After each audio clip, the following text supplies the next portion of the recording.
다니엘서 11장 말씀입니다. 지금 다니엘서 이제 9장부터 12장까지 마지막 네 번째 환상에 대한 말씀인데요. 이제 다니엘이 9장에서 이제 기도할 때 하나님께서 이 천사 가브리엘을 보내셔서 히데겔 강가에서 다니엘이 그 고레스 바사의 고레스 왕 3년에 이제 환상을 보게 되고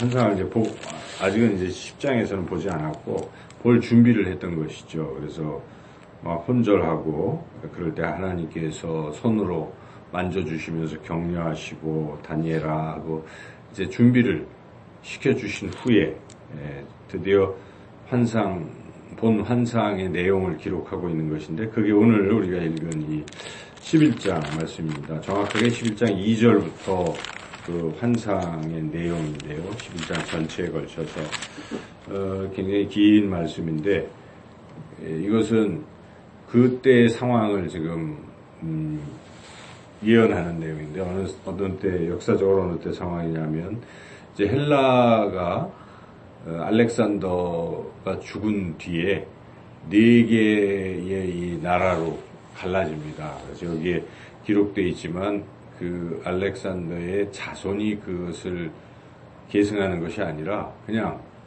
그건 안 된다 이렇게 예언이 돼 있었고 그러니까 네 왕조로 이렇게 신하들에 의해서 나뉘게 되는 것이죠. 그런데 특별히 그 중에 애굽을 차지했던 그 톨레미 왕조와 그 시리아를 중심으로 또 이렇게 또 차지하고 있었던 그 셀루크 왕조, 이 두 왕조 간에 이제 서로 치열하게 이렇게 싸우는 이제 그것이 예언되어 있다는 것이죠. 그래서 그런 내용들이 지금 계속 북방왕, 남방왕 이런 표현으로 예언이 돼 있고 이제 중요한 핵심적인 지금 여기서 말씀하고자 하는 핵심적인 내용은 그 북방의 셀루크 왕조 중에 또 모반을 일으켜가지고 여기 미천한 자라고 돼 있는데 그 시리아 쪽에 미비한 사람인데 에피파네스라는 사람이 그렇게 이제 속임수를 써서 그 북방의 이제 그 왕이 되는 것이죠. 그런데 문제는 그 에피파네스가 그 가까운 데가 바로 이제 이스라엘 땅인데 지금 애굽 왕조와 밑에 그 톨레미 왕조와 이렇게 셀루크 왕조 사이에 격전지가 이제 유대인데 결국 그 북방이 이깁니다. 이겨서 이제 에피파네스가 그 지역을 이제 점령하게 된 것인데 점령한 직후에 일어났던 일들이 여기 또 묘사가 되어 있는 것입니다. 그것은 에피파네스가 예루살렘 성전에 들어가서 돼지로 제사를 지내고 또 그 더러운 돼지의 피를 거기에 뿌리거나 해서 한마디로 하나님의 성전을 모독했다는 것이죠.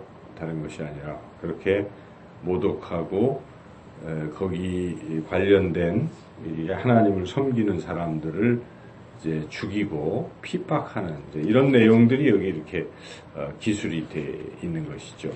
그래서 그런 일이 지금 다니엘이니까 주전 한 536년 경에 이것을 이렇게 예언을 했던 것이고 하나님이 주신 환상을 통해서 이렇게 예언을 했던 것인데 그로부터 이게 주전 160년 경에 이런 일이 일어났습니다. 그래서 약 한 400년 뒤에 일어난 일이 이렇게 정확하게 다 예언이 돼 있었다 하는 것에서 우리가 이제 놀라는 것이죠. 우리 선지자 이사야가 주전 700년에 우리 예수님께서 오실 것을 다 예언했고 그대로 예수님께서 십자가를 지시고 우리의 죄를 대속하셨던 그런 것들이 이루어지는 것처럼 이 사실도 이렇게 이루어지는 것.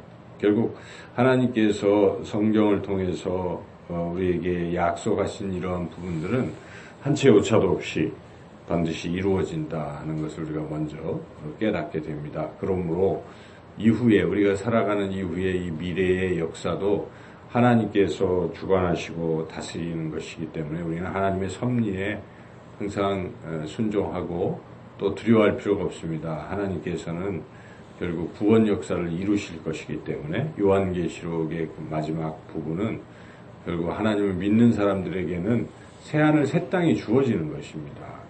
그러나 하나님을 믿지 않는 사람들에게는 그 마지막이 심판인 것이죠. 그러나 우리는 하나님을 믿는 사람들이기에 늘 소망을 가지고 살아가야 한다는 것을 또 우리가 깨닫게 됩니다.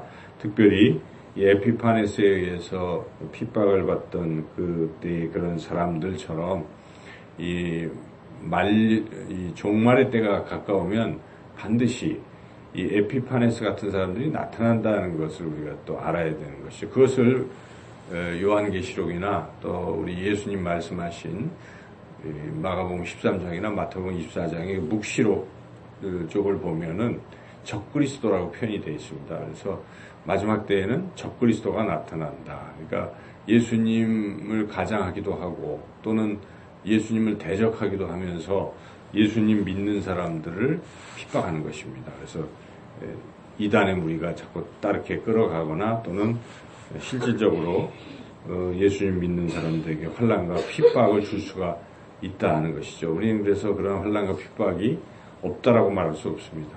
마지막 주님이 재림하시기 전에 그러한 일정한 기간들이 있기 때문에 우리는 그럴 때에 믿음을 굳건하게 지켜야 된다는 것입니다. 초대교회의 성도들이 당시 네로나 또 그 이후에 그 로마 황제들에 의해서 핍박을 받는 것처럼 우리 그리스도인들도 그러한 때가 있기 때문에 그럴 때 우리의 믿음을 굳건하게 지켜야 된다는 것을 우리가 깨닫습니다. 환난과 핍박 중에도 성도는 믿음을 지켜야 한다는 것입니다. 그러므로 그런 핍박을 우리가 우리 때에 올지 우리는 모릅니다. 그런 핍박을 견디기 위해서는 평소에 우리 신앙의 삶에서 작은 그런 유혹, 사탄 마귀 유혹을 자꾸 이겨서 승리하는 것이 자꾸 반복이 되고 훈련이 돼야 실제 더 큰 핍박이 올 때 능히 감당할 수 있다는 것이죠. 평소부터 우리가 조그만 것 때문에 주님을 부인하고 이런 사람이 큰 환란이 왔을 때 과연 할 수 있겠습니까? 저는 그런 상상을 해보는데 만약 북한이 우리를 점령했을 때 믿는 사람들은 죽이겠다 했을 때에 그때 그 배교하지 않고 할 수 있겠는가?